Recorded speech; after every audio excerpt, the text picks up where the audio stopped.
Hoy nos acompaña el profesor Rafael Narbona, filósofo, ensayista y crítico literario. Narbona ha cultivado una voz singular en el panorama intelectual contemporáneo. Colaborador habitual del Cultural y otros medios de referencia, ha dedicado su obra a reconciliar el pensamiento con la vida, la razón con la compasión y la lucidez con la esperanza. Con una escritura clara y profundamente humana, ha sabido abordar temas tan complejos como el mal, la muerte o el sufrimiento, sin renunciar jamás a una mirada luminosa sobre la existencia.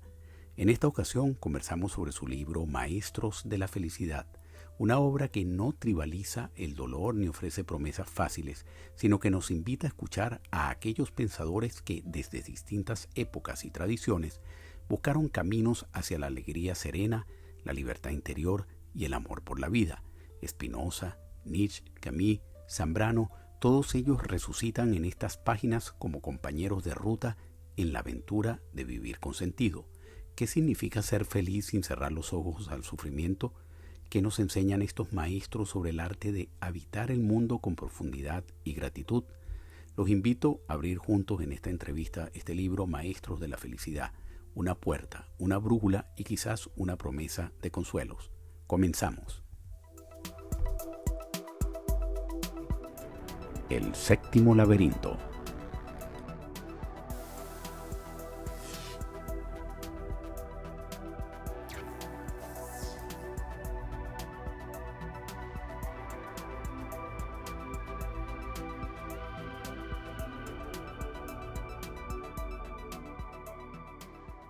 Y hoy vamos a hablar con el profesor Rafael Narbona sobre su, no sé si el penúltimo o último libro, casi que el penúltimo, porque el último ya va a salir pronto, como él nos lo comenta, pero es Maestros de la Felicidad. Antes quiero presentar al profesor Rafael Narbona, que es profesor jubilado de filosofía en la secundaria, pero conocido por su labor como crítico en distintos medios como el Cultural, la revista de libros, Senda, Cuadernos Hispanoamericanos, Quimera. Además de eso, el profesor Narbona ha escrito varios libros como El sueño de Ares, Miedo de ser, Peregrinos del Absoluto, El coleccionista de asombros, Retrato de reportero adolescente, y este libro, Maestros de la Felicidad, que es un compendio maravilloso de varios filósofos o autores que nos han hablado de alguna manera de la felicidad. Bienvenido, profesor Rafael Narbona, un placer tenerlo aquí en el séptimo laberinto. Bueno, en primer lugar, muchas gracias, Eduardo y Luis, por haberme invitado. Yo estoy encantadísimo de charlar con vosotros. Además, sabiendo que procedéis de Venezuela, donde parte de mi familia ha pasado una gran parte de su vida. Después de la guerra, varios tíos míos se exiliaron.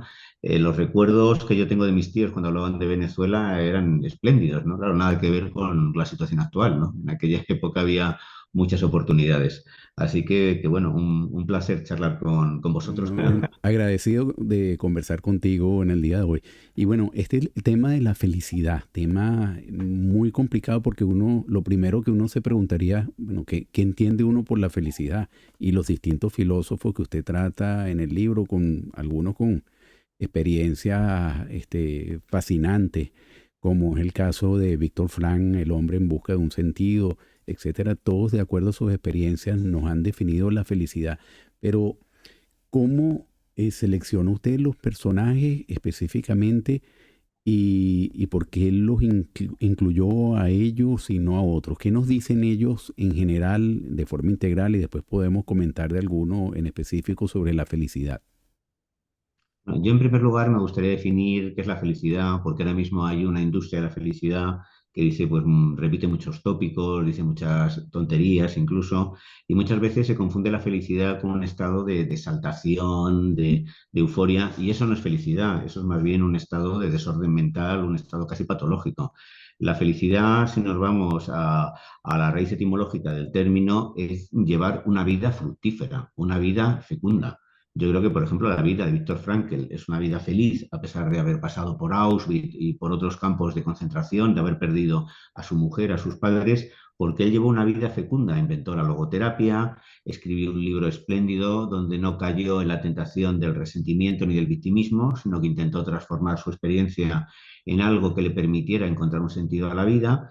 Y podríamos decir lo mismo de otros personajes que yo cito, como Ite Ilesun, como Anne Frank, como Edith Stein, pues son todos ejemplos de personas con vidas trágicas, pero que han sabido convertir su existencia en algo fecunda. Yo creo que ese es el primer componente de la felicidad. A ver, elaborar un proyecto, luchar por materializarlo y dejar un rastro fructífero de tu paso por el mundo. En segundo término, la felicidad también es, como entendió muy bien Kant, tener una conciencia satisfecha. Yo he citado varias veces a Janusz Korczak, que era el médico del hospital infantil del gueto de Varsovia, que pudo huir y sin embargo eligió morir con sus pacientes, con los niños, cuando fueron deportados a Treblinka. La conciencia satisfecha te proporciona equilibrio, te proporciona bienestar interior y sobre todo la tranquilidad de haber hecho lo correcto, lo más justo. Entonces, Kant decía que no tenemos derecho a ser felices, sino que debemos merecernos ser felices. Y nos merecemos ser felices cuando nuestros actos están a la altura de una exigencia ética mínima. Y ya el caso de Korczak, que es un caso ya de heroísmo, pero en definitiva, la felicidad es una combinación de estas dos cosas, una existencia fructífera y al mismo tiempo una conciencia satisfecha. ¿Por qué escogí a estos autores? Mi libro, que tiene 544 páginas, es un poco extenso, es una historia de la filosofía, pero es una historia de la filosofía que incluye a los grandes autores, sin bien hay algunas exclusiones notables. Por ejemplo, no he incluido a Hobbes, no he incluido a Maquiavelo, no he incluido a Hegel. ¿Por qué? Porque Hegel no es el caso, Hegel es un pensamiento demasiado sistemático, bueno, hay cosas que no me gustan, como su conclusión, ¿no?, de lo que es el espíritu absoluto supuestamente encarnado en el Estado prusiano, pero en el caso de Hobbes y de Maquiavelo, su pesimismo, su visión tan negativa del ser humano, incluso su justificación de actitudes abiertamente inmorales, como es el caso de Maquiavelo, que en El Príncipe dice que lo esencial es el fin, no los medios, que pues, un buen fin justifica los medios más abyectos. Con lo cual yo he intentado pues, seleccionar a los autores que nos podían proporcionar herramientas para ser felices, para llevar una existencia de provecho y al mismo tiempo para afrontar la adversidad. No he incluido apenas a filósofos españoles, hay algunas menciones a María Zambrano, a Ortega y Gasset. También es cierto que la editorial me pidió que el libro no se extendiera demasiado para que no pareciera un manual. Ya tiene 500 páginas, si hubiera incluido a todos los autores, tal vez me habría puesto en 800. Y el libro no es un manual, en realidad yo creo que se puede leer casi como una novela, porque de cada autor extraigo las ideas que yo considero más útiles para llevar una vida feliz. Y luego al mismo tiempo el libro está salpicado de interludios autobiográficos donde intento demostrar que el valor de las ideas también tiene que estar respaldado por los hechos. Uno tiene que encarnar aquellas cosas de las que habla, no puedes postular una cosa y hacer la contraria. Entonces yo me he permitido hablar de mi padre, que era escritor, al que perdí de niño, de mi madre, a la que cuidé enferma de Alzheimer, de mi hermana Rosa, que era profesora pero sufría varias discapacidades físicas, del amor a los animales, de mi pareja, con lo cual el libro es mitad historia de la filosofía, mitad autobiografía. Y su pretensión, aunque es un ensayo, es que se pueda leer casi como una novela. Con lo cual he seleccionado a los autores más luminosos y he destacado sus ideas más positivas. Así que de alguna manera es un paseo por el lado más resplandeciente de la filosofía y que un poco deja de lado el pesimismo. Sí. Yo te decía, Rafael, que era un honor tenerte por varias razones. La primera, porque tu libro me parece que es un libro de colección. Muchas gracias.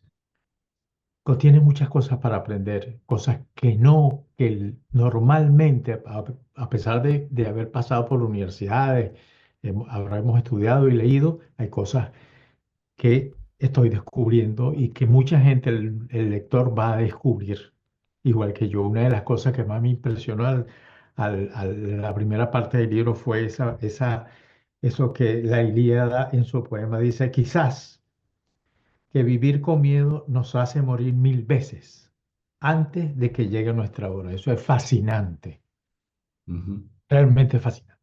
Pero bueno, volviendo al tema, es que la felicidad ha cambiado. El concepto de felicidad. Concepto de felicidad. Hombre, no es lo mismo el concepto de felicidad en el mundo griego que en el mundo actual. Vivimos en un mundo mucho más hedonista y que además observa todo a corto plazo. Buscamos la satisfacción inmediata, la gratificación instantánea. Todo lo que signifique demorar, pues una experiencia, una sensación, nos produce una enorme frustración. En cambio, pues en la época de la Ilíada, que es pues, la época de Homero, 13 siglos antes de Cristo, más o menos, pues un poco los hombres libres, que eran una minoría, por cierto, en la sociedad griega, se mostraban bastante escépticos sobre la inmortalidad del alma. Esa es una idea que introducen pues, los pitagóricos, que están en Sócrates, en Platón, no en Aristóteles, que Aristóteles también era bastante escéptico. Con lo cual, la mayoría de los griegos pensaban que la inmortalidad, y para ellos era lo más apetecible, se adquiría mediante los hechos que protagonizábamos en esta vida y el recuerdo que dejábamos en nosotros. Realmente lo más importante era la fama, no la fama como la que puede tener hoy en día un popstar, sino una fama basada sobre todo en el prestigio de las armas. Estamos hablando de una sociedad guerrera. Ya la Odisea ya es un mundo distinto, pero en la época de la Ilíada, pues el principal objetivo de un ser humano era perdurar en la memoria colectiva mediante sus actos y sobre todo gozar de la libertad asociada a una existencia sin miedo. Esto luego lo aborda más tarde Hegel con la famosa dialéctica del amo y del esclavo, donde dice que bueno, el amo adquiere la libertad porque se ha enfrentado a la muerte, la ha desafiado, no ha temido perder su vida y en cambio el esclavo ha permitido que el miedo le invadiera y se ha sometido a otros para conservar la vida. Son conceptos que, bueno, por ejemplo, hablar de amos y esclavos en el siglo XXI, pues chirría un poco, ¿no? Pero esta idea de que la felicidad consiste en adquirir un prestigio, un renombre, y al mismo tiempo en vivir sin miedo y sin servidumbres. Si luego nos desplazamos, por ejemplo, a la época de Séneca, que es muy, muy posterior, pues los estoicos definen la felicidad como necesitar muy poco, vivir con austeridad y sobre todo ser capaz de regular las emociones para no sentirnos desbordados por el miedo o por la codicia. Los estoicos ahora están muy de moda, creo yo, porque nos proporcionan, bueno, creo yo, no es un hecho, en España no cesan de aparecer libros sobre los estoicos, ¿no? Y están muy de moda porque de alguna manera nos transmiten enseñanzas para aprender a regular nuestras emociones, que es algo que el ser humano, sobre todo ahora en la edad de lo instantáneo, cada vez consigue en menor medida. Además, por culpa de las pantallas, tenemos cada vez un nivel de concentración más bajo, no soportamos estar más de 5 minutos haciendo una actividad, enseguida pasamos a otra y frente pues, a esa búsqueda del placer instantáneo, los estoicos nos enseñan a contener nuestras emociones y a encauzarlas de una manera racional. Es cierto que el concepto de felicidad cambia con las épocas. No es lo mismo el siglo XIII antes de Cristo que el siglo III o que el siglo XIX o el siglo XXI. Veremos dentro de unos siglos, en la época del transhumanismo, cuando seamos mitad biología, mitad tecnología, en qué consistirá la felicidad. En la historia de la filosofía, la felicidad ha sido vista como virtud en el caso de Aristóteles, o también como placer en el caso de Epicuro, o como sentido, como Víctor Frank, que comentábamos en su obra principal, El hombre en busca de un sentido. ¿Cuál de estas concepciones usted cree que se ajusta mejor a la realidad humana, una mezcla de las tres, una sola? Porque también hay una realidad, es que la felicidad o la concepción de de la felicidad varía también en el tiempo, en los espacios, en los lugares, aunque uno pudiera a veces decir es un concepto absoluto, pues también se relativiza de acuerdo a las vidas, experiencias, momentos y condiciones de quien está tratando de describir qué es la felicidad. ¿Cómo usted engloba todo este tema, esa concepción del momento, el autor, quien la vive, etcétera, con respecto a la virtud, el sentido o el placer, o la mezcla de las tres. Bueno, en primer lugar, habría que aclarar que en el caso de Epicuro, el placer no es el placer físico, ni siquiera el placer material. Mucha gente se piensa que los epicúreos eran cerdos, ¿no? Esto un poco la culpa la tiene Stuart Mill, ¿no? Cuando dice que prefiero ser un Sócrates a un cerdo satisfecho. Epicuro, de hecho, habla contra el excesivo apego a los bienes materiales y habla también contra el desorden que produce el placer sexual. Él cuando habla de placer se refiere fundamentalmente a la vida intelectual, a la vida contemplativa. Entonces yo creo que Epicuro ha sido malinterpretado por la posteridad, incluso se le ha contrastado con los estoicos, cuando de hecho Marco Aurelio cita en sus meditaciones varias veces a Epicuro, y tanto estoicos como epicúreos lo que hablan es de un placer inteligente, del placer que hoy podríamos obtener escuchando a Bach, viendo un clásico del Hollywood dorado, de Howard Hawks, o una película de Bergman, o el placer que obtenemos mediante la amistad, por ejemplo, o mediante la familia. Con lo cual, yo pienso que el placer, si se vincula estrictamente a lo material, acaba produciendo hastío, acaba produciendo una sensación de vacío. De hecho, hay mucha gente que hoy en día, pues, cree que el placer es la mayor fuente de felicidad, el placer sexual, el placer material, y al final sucede lo que se ve en El precio del poder, donde aparece Al Pacino, el gángster este cuando está en la cumbre rodeado de mujeres hermosas y de montañas de cocaína, en vez de sentirse feliz, lo que experimenta es frustración. Entonces yo creo que un placer inteligente es una buena fuente de felicidad. Yo no, la felicidad tiene muchas caras, no viene solamente de una cosa. A mí me produce un placer infinito sentarme en casa a escuchar a Bach, me produce un placer infinito pasear alrededor de mi casa. Yo vivo en un pueblo de las afueras de Madrid, con un paisaje castellano, con unas planicies inmensas, donde el cielo parece que está altísimo, ¿no? Y yo creo que, bueno, que no hay que despreciar el placer siempre y cuando se entienda en su sentido correcto, en el sentido epicúreo, en el sentido estoico, un placer inteligente. En cuanto a la virtud, yo ya he comentado que las personas que obran de una manera recta y correcta son más felices. ¿Quién parece más feliz? ¿Hitler, Stalin, incluso Maduro o por el contrario, Nelson Mandela? O sea, Nelson Mandela, después de estar 28 años encarcelado, 18 en unas condiciones infrahumanas, durmiendo sobre una esterilla, pues todos le recordamos con esa sonrisa radiante, con sus camisas de colores. En cambio, Hitler y Stalin siempre aparecían con el ceño fruncido, ¿no? Parecían, pues, que estaban muy atormentados, no eran la imagen de hombres felices. Así que hacer lo correcto, como también, o como Janusz Korczak, el que he citado antes, o Sophie Scholl, por ejemplo, o algunos de los sacerdotes que yo admiro en América Latina, pienso en Óscar Romero, un personaje que a mí, el arzobispo de El Salvador, pues que manifestarse contra la violencia ejercida por el gobierno, contra los campesinos, le costó la vida. La felicidad basada en el placer material, como decía, pues acaba produciendo hastío.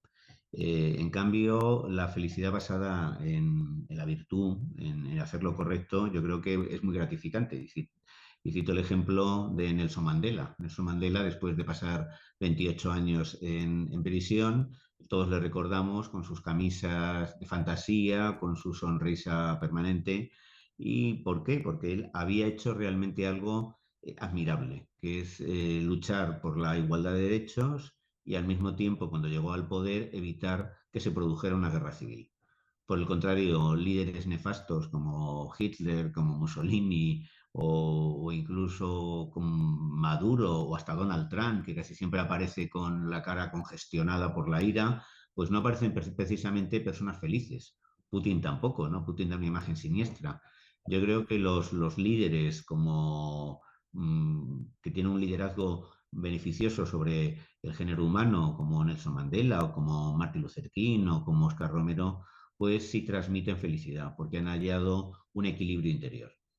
Por último, hablábamos de Viktor Frankl y en El hombre en busca de sentido, y él decía que lo que busca el ser humano ante todo no es el placer, él se refería más bien al placer material, al placer inmediato, no es el poder, sino el sentido, el significado de las cosas.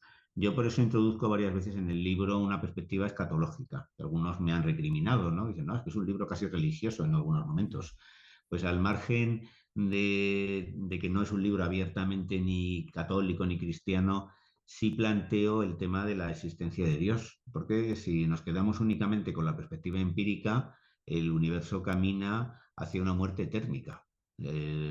Prácticamente hay un consenso entre casi todos los físicos de que bueno, pues hemos surgido del vacío cuántico a partir de partículas subatómicas y después de la explosión inicial del Big Bang, que se produjo una expansión muy rápida del universo. Poco a poco, pues las galaxias se van alejando y todos los conglomerados materiales se van a ir disolviendo, ¿no? Hasta los átomos. Finalmente solo quedarán pues un único electrón, ¿no? En una vastedad de frío y silencio que solo pensar en eso no nos encoge el alma. Yo, Víctor Frankl, creía en Dios y yo por eso creo que es necesario pues también tener una perspectiva teológica para hallarle un significado, un sentido a las cosas. Kierkegaard decía que si Dios no existe, la vida solo puede ser desesperación. Y los que tienen una perspectiva estrictamente empírica no reparan en lo que esto significa, en la desaparición de nuestra especie y con ella de todos sus logros, de la música de Beethoven, de la pintura de Rembrandt, de la literatura de Cernuda, de Marcel Proust, de Shakespeare, en fin. Yo por eso creo que hay que buscar un significado a la vida. Hay gente que lo encuentra desde una perspectiva finita. Yo necesito, en cambio, pues postular el infinito. Un infinito que nunca vamos a experimentar de manera empírica. O sea, Dios no es un ente, no es un objeto que podamos medir o pesar, pero sí podemos hacer, como decía Kant, pensar. O sea, no podemos conocer la trascendencia, pero sí podemos especular sobre ella. Y curiosamente, una hipótesis irracional nos devuelve un mundo racional. Porque si a través de la razón decimos que hemos surgido por azar y que vamos hacia la nada, todo es absurdo. En cambio, a partir de una hipótesis que no puede corroborarse empíricamente, hallamos un significado a las cosas. Ese es mi punto de vista, que yo no considero que sea el único válido. Pero yo creo que todos los seres humanos buscan un significado para su vida y en general para la existencia, para el cosmos, y yo creo que es uno de los rasgos característicos de nuestra especie. Y al mismo tiempo, el que encuentra un significado a su vida, un porqué, probablemente siempre va a encontrar un cómo, como decía Nietzsche y como Víctor Frank recordaba, el que cita esta frase de Nietzsche, el que tiene un porqué siempre encontrará un cómo soportar los aspectos más trágicos de la vida. No se puede vivir con la idea de que nada tiene sentido, que nada tiene significado, que todo es Exacto. absurdo. Eso solo produce frustración e infelicidad. Rafael, hay una palabra que me surgió después de haber leído ese 30% y es la incertidumbre. Ujú. ¿Qué papel juega la incertidumbre en la búsqueda de esa felicidad o de la felicidad, sea cual sea? En el mundo de tres dimensiones en el que vivimos, donde somos seres biológicos, la incertidumbre es algo inevitable. O sea, realmente en cualquier momento puede suceder cualquier cosa. Eh, entonces vivimos en una situación de relativa precariedad. Nadie tiene algo asegurado. Y hace poco, por desgracia, mi mujer ha pasado por un cáncer. Afortunadamente está bien, está curada. Ahora solamente nos quedan las revisiones. Ahí me descubrieron una pequeñita cosa en el corazón, con lo cual, pues todos tenemos un margen de incertidumbre. Es imposible asegurarlo todo, ¿eh? O asegurar lo que ha sucedido en España hace poco con la Dana. No sé si la noticia ha llegado a Estados Unidos. Ha habido gente que ha muerto en su casa mientras veía la televisión, porque una tromba de agua ha penetrado en el interior de su domicilio, ha inundado el salón y el agua les ha ahogado. O sea, algo más inesperado parece inconcebible, ¿no? Con lo cual la incertidumbre pues, es un elemento más de la vida, es un elemento que no podemos neutralizar por completo, solamente lo podemos minimizar, pero sí podemos intentar buscar certezas en un plano metafísico, como cuando antes hablaba de la posibilidad de una existencia de algo trascendente.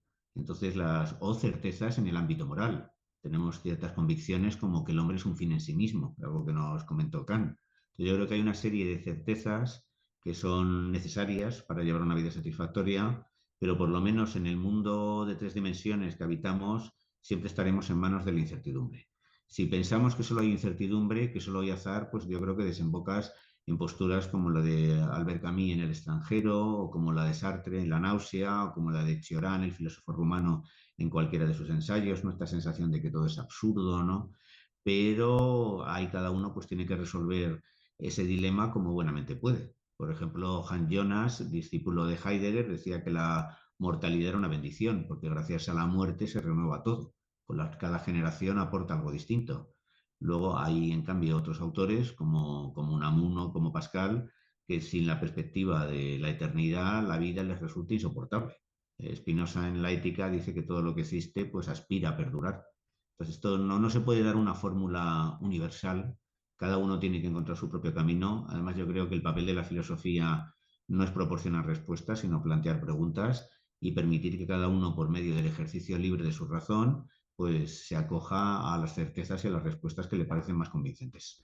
Rafael, en tu libro analiza filósofos de distintas épocas y bueno, uno puede decir que ha habido una evolución del pensamiento, ¿no? Se incorporan nuevos análisis, nuevas perspectivas, etcétera, sobre todo en lo que estamos centrados, que es el pensamiento occidental fundamentalmente.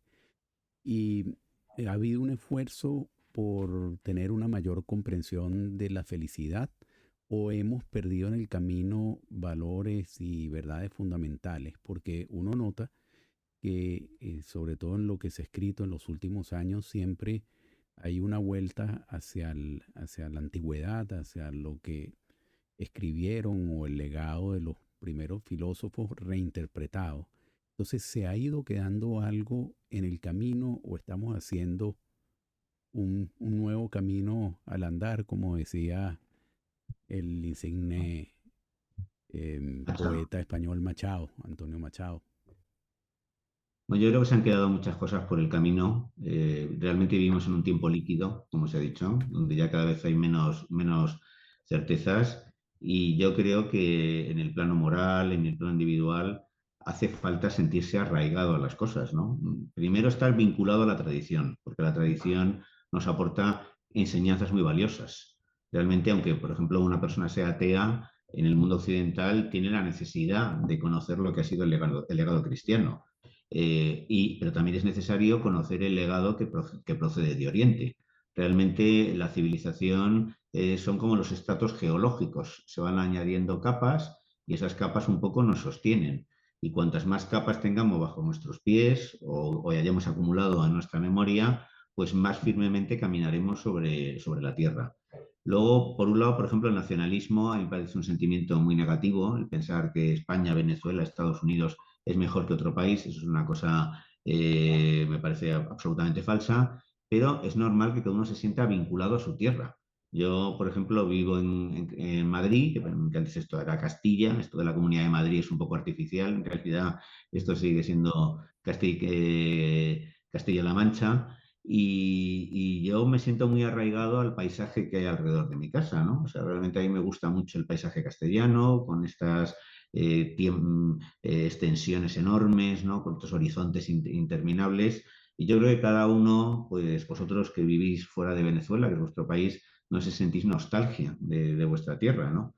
Y yo creo que es importante sentirse vinculado a tu país, a tu idioma o incluso a tu barrio. Yo crecí en Madrid en un barrio que se llama Argüelles y cada vez que paso por allí tengo la impresión de que recupero aspectos de mi infancia, aspectos de mi juventud, de la relación con mi mujer cuando éramos novios, con lo cual yo creo que el ser humano está perdiendo un poco esa dimensión, esas raíces que son fundamentales para que además el futuro no sea como simplemente un avance hacia la nada, sino que tú vayas arrastrando todo lo que ha producido la tradición y ahora mismo, pues bueno, yo creo que el hecho de haber perdido las referencias ideológicas, las referencias metafísicas, nos ha llevado a un estado de angustia y de frustración. Después de la Segunda Guerra Mundial, pues Europa ha conocido un periodo de estabilidad con lo que fue pues, el pacto del cual surgió el estado del bienestar. Luego, curiosamente, esto se empezó a romper en los años 70, cuando pues, el auge del marxismo y de también muchas veces de los movimientos revolucionarios pues por ejemplo, provocó también en América Latina la aparición de la Revolución Cubana, etcétera, y ha habido una época en que se creía que el paraíso se construía a base de bombas. Eso en España lo hemos vivido también con el fenómeno de ETA, ¿no? Pero ya a raíz de la caída del muro de Berlín, parece que se ha generado primero un escepticismo ideológico, ya el socialismo ha perdido el prestigio que tuvo en un tiempo. También, pues parece el conservadurismo más moderado, más sensato, también ha dejado de ser un elemento atractivo. Y lo que estamos volviendo después de un momento de escepticismo es un regreso, un paso hacia atrás, pero en el peor sentido. No para coger de la tradición las cosas positivas, sino para volver hacia sentimientos tribales, que es lo que está explicando el auge del populismo de izquierdas y de derechas en todo el planeta, ¿no?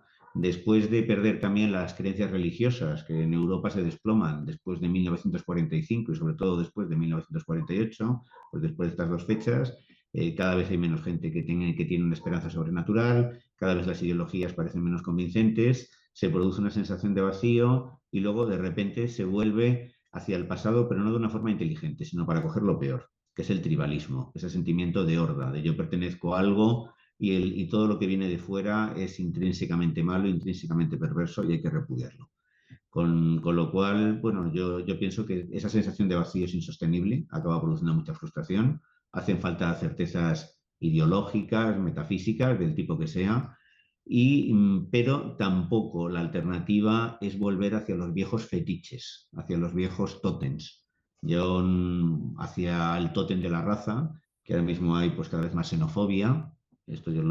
Curiosamente, por ejemplo, en España hay mucha inmigración latina, pero también esa inmigración hay un sector de la población a la cual le produce rechazo. No tanto rechazo como la inmigración musulmana o la que procede del Magreb, pero la xenofobia es un fenómeno que se está globalizando.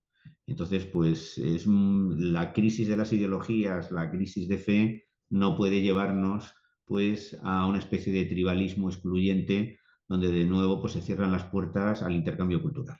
Entonces yo creo que son necesarias certezas, las podemos encontrar en la tradición filosófica, metafísica, literaria, pero ahora mismo yo creo que uno de los mayores desafíos que tiene el mundo es esta especie de regreso de los viejos demonios que nos está llevando a escenarios de guerra. Por ejemplo, lo que está pasando en Ucrania, ¿no? Era impensable, parecía que Europa después de la Segunda Guerra Mundial no iba a conocer de nuevo un conflicto, aunque ya tuvimos el de los Balcanes. Entonces, recuperemos la tradición, pero de una forma inteligente y un poco luchemos contra el tribalismo, contra el regreso pues, a la tribu de la cual hablaba, por ejemplo, Vargas Llosa en uno de sus ensayos.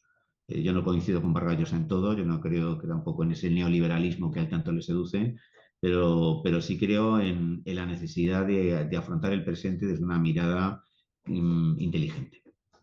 Amplia. Sí. Primero un comentario, Rafael, y después la pregunta. El comentario viene porque eres la única persona que leí que haces un paralelo entre lo que sucedió en la Francia de Vichy. Sí, Interesante. Y eso referido a lo que dice la Biblia, quizás vivir con miedo nos hace morir mil veces. Y trazas un paralelo interesante entre la Francia de Vichy y la sí, relación con Hitler. Interesante. sí, pero Excelente. Francia escogió rendirse, prefirió conceder a Hitler lo que deseaba y pensó que de esa manera pues iba a evitar una guerra tan terrible como la Primera Guerra Mundial, donde bueno, pues hubo 14 millones de víctimas. He dejado de escucharte, Luis, no sé si has silenciado el micrófono. No, Eh, no, no. ahora sí, no la te oigo. La pregunta es la siguiente, y quisiera hablar de otra palabra que también me surgió en la lectura de tu libro, que es el sufrimiento. Es que la persecución o la búsqueda, como tú la quieras llamar, produce o podría convertirse en una forma nueva de sufrimiento. Luis, y permíteme, aprovechando que le estás haciendo esa pregunta a Rafael, mm, sé que va a ser complicado estructurar la pregunta y no sé si la respuesta, ¿no? Pero uno encuentra que últimamente también hay mucha literatura en psicología y autoayuda sobre la búsqueda de la felicidad. Y uno se encuentra con este maravilloso libro escrito por ti, bien fundamentado, bien didáctico, bien interesante, que fluye, pero encuentra uno demasiada literatura también sobre psicología, autoayuda, y pareciera que el tema centrarse es el bienestar, la autooptimización. yo me pregunto, ¿podría la búsqueda de la felicidad convertirse en una nueva forma de sufrimiento?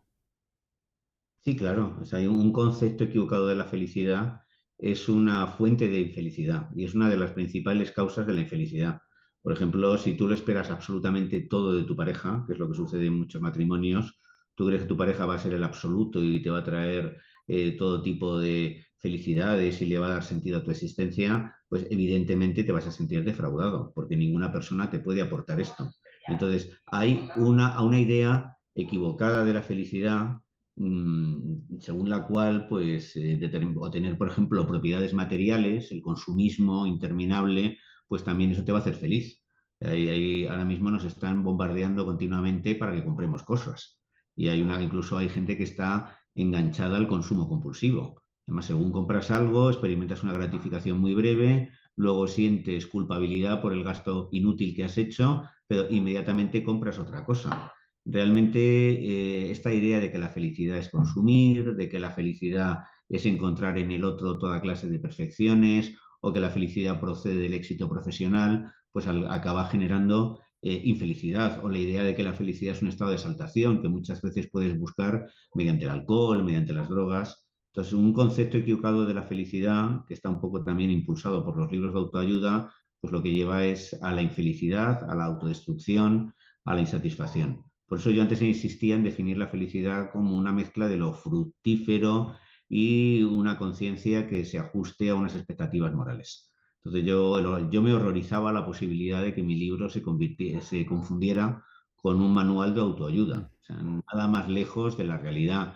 Yo intentaba más bien escribir un libro clásico como sobre la felicidad de Séneca.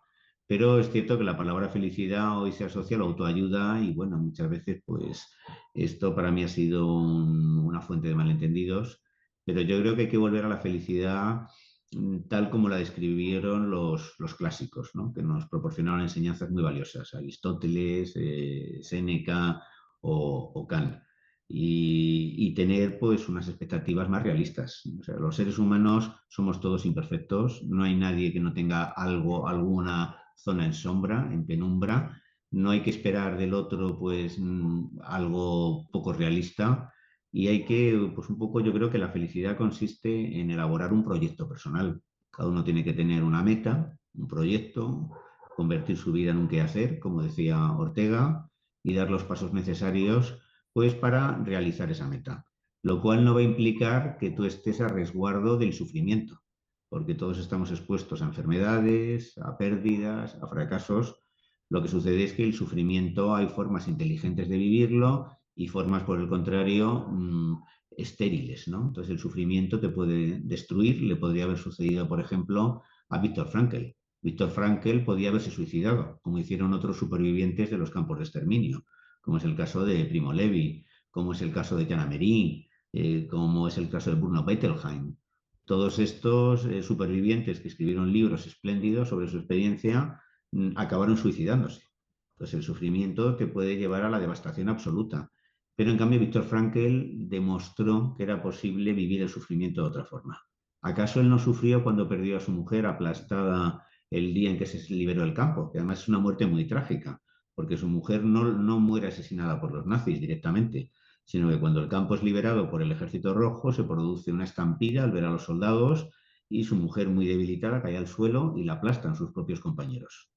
El Víctor Frankl podría haber estado el resto de su existencia hundido en la miseria, también pierde a sus padres, eso sí, asesinados en Auschwitz. Y él, sin embargo, consigue transformar el sufrimiento en algo distinto, no en algo positivo, tampoco, pero sí vivirlo de una manera que no le impida al mismo tiempo disfrutar pues, de una mañana de sol, del afecto de otra pareja, de la relación con sus amigos, del desarrollo de su vocación.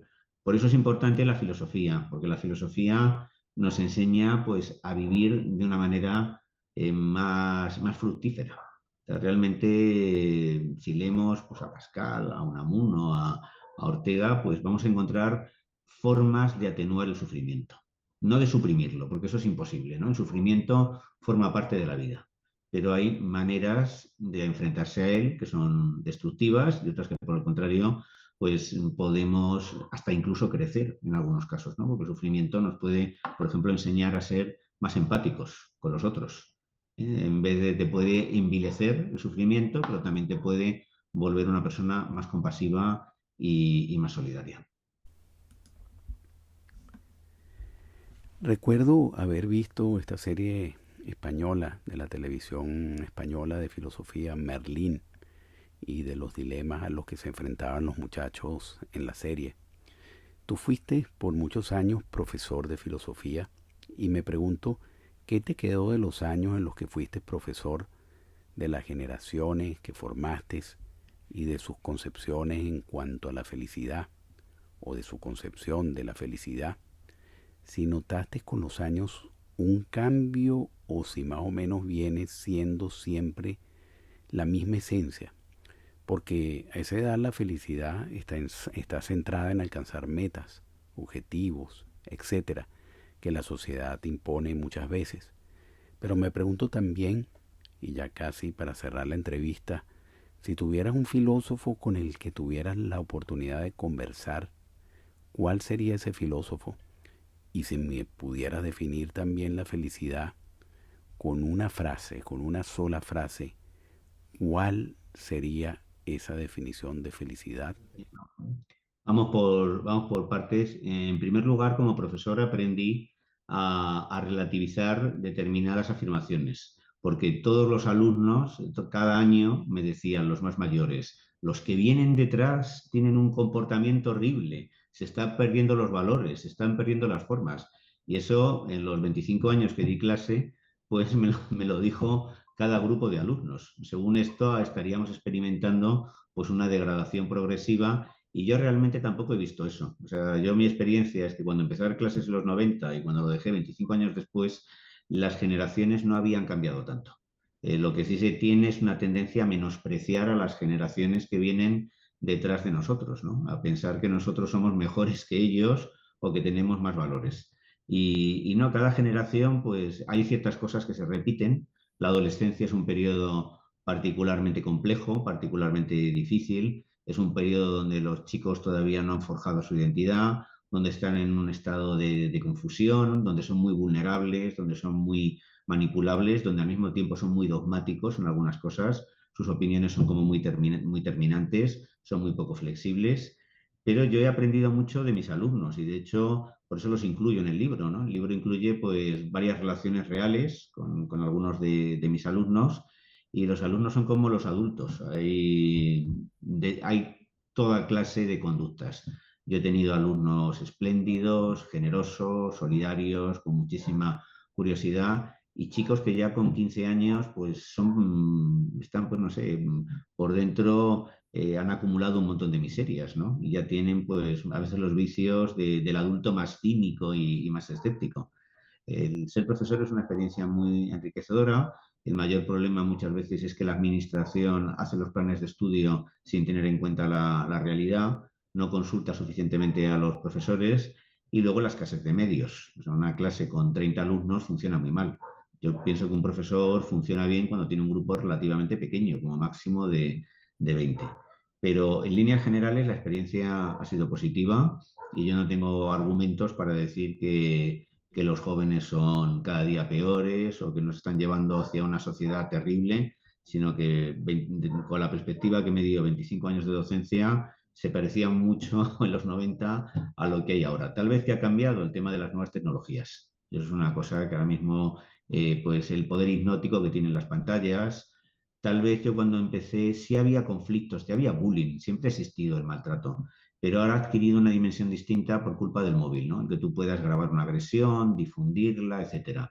Yo una de las cosas que sí descubrí es la necesidad que tienen los chicos de tener a sus padres cerca. Uno de los grandes problemas que había es que muchos chavales, sus padres trabajaban mañana y tarde y solo los veían por la noche. Y yo creo que un chico a los 14, 15 años, 12, necesita la cercanía de un adulto. Realmente la tarea de educar es muy importante. Un padre tampoco tiene que ser controlador y manipulador, pero sí tiene que ser una referencia permanente. Y si un chico llega a casa y no están sus padres, va a experimentar la tentación de bajarse a la calle y la pandilla del barrio va a ser su familia. Y en España sí ha surgido el fenómeno de las bandas en algunos barrios, que muchos chavales que se sienten abandonados por sus padres acaban transfiriendo sus sentimientos de amparo, de búsqueda de respuestas, muchas veces a una pandilla callejera, y eso suele ser nefasto. Yo creo que hay que buscar una alternativa para que conciliar la vida laboral y la tarea educativa, que los padres puedan permanecer más tiempo al lado de sus hijos. Pero yo en general no soy pesimista, sobre los jóvenes. En cuanto a qué filósofo me gustaría hablar, hombre, yo por un lado me gustaría hablar con Pascal, porque le veo que tiene a veces unos niveles de duda, de perplejidad o de sufrimiento similares a los míos, ¿no? Porque además él tenía la misma percepción que yo del cosmos, como un espacio vasto, frío, infinito, indiferente, aparentemente indiferente al ser humano. Y yo creo que era un hombre fascinante, aparte de su talento matemático y de su precocidad, una persona con una gran intensidad y un gran talento literario. Pero también me hubiera gustado conocer, por ejemplo, a Spinoza. Spinoza, pues con su serenidad así muy, muy estoica, ¿no? Con esa prosa que es muy escolástica, pero al mismo tiempo está llena de sabiduría, o haber conocido a Henri Bergson, que es un filósofo al que ahora se lee muy poco y que sin embargo influyó muchísimo en Antonio Machado, al que antes citábamos, y que influyó muchísimo también en Marcel Proust. Después de un debate que mantuvo Bergson con Einstein, Bergson quedó como un poco maltrecho porque su concepto del tiempo parecía desplazado por el de Einstein, pero el concepto del tiempo de Einstein tiene un carácter físico y el de Bergson tiene un carácter metafísico. Esos son discursos distintos. Entonces yo creo que Bergson al parecer era un gran orador, un excelente conferenciante y un hombre íntegro y honesto. Me hubiera gustado muchísimo asistir a sus clases y escucharle. Podría haber citado muchos más. Pues yo, la verdad, para definir la felicidad, yo un poco tomaría una idea de Javier Gomá, al que admiro mucho, que es un ensayista español, autor de una tetralogía que le ha proporcionado el Premio Nacional de Ensayo. Él dice algo así como: vive de tal forma que tu desaparición produzca un vacío desolador, ¿no? Que realmente tu marcha deje en los demás una sensación de que se ha perdido algo valioso.